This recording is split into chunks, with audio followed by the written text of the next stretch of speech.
妈买的玩具配我买的玩具。说吧，今天又要比啥？比过家家。这也太幼稚了吧！你是不是怕输给我？怎么可能？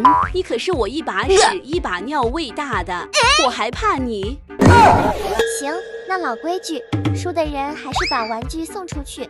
拉钩上吊100年不能变。好，那我先来。想要过家家，不能没有它。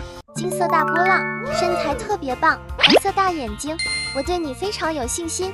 身材好有什么用？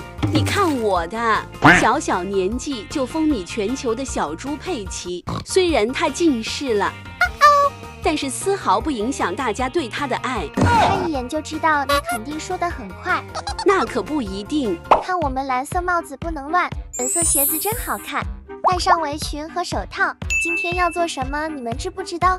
我管你要做什么，反正一个人肯定是不行的。看我的，小猫卡迪，斑马佐伊，小狗丹尼，大象艾米丽，小兔瑞贝卡，狐狸弗雷迪。我们人多力量大，就怕你打不过。呵呵哒，这是比赛，又不是打架。再说了，我还有秘密武器。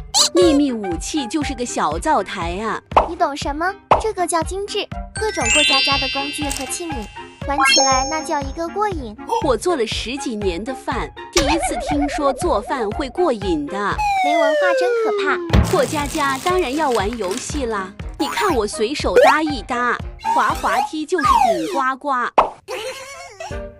滑滑梯我3岁就滑腻了，看来今天还是我赢。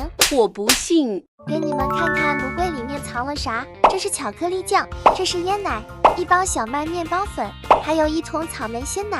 今天的烘焙过家家肯定精彩。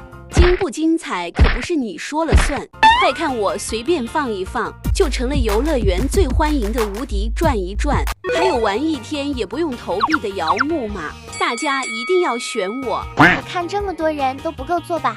开玩笑，经典跷跷板马上到，荡不腻的秋千快来打卡，今天的冠军就是我。是的。哼，你想得美，拿出小麦面包粉，我们来和一个面团，做好造型放进烤箱里，不一会就做出了烤蛋糕和松饼。到底谁赢你们评评理？那还用评吗？就是我赢了。我才不信呢！你们来说，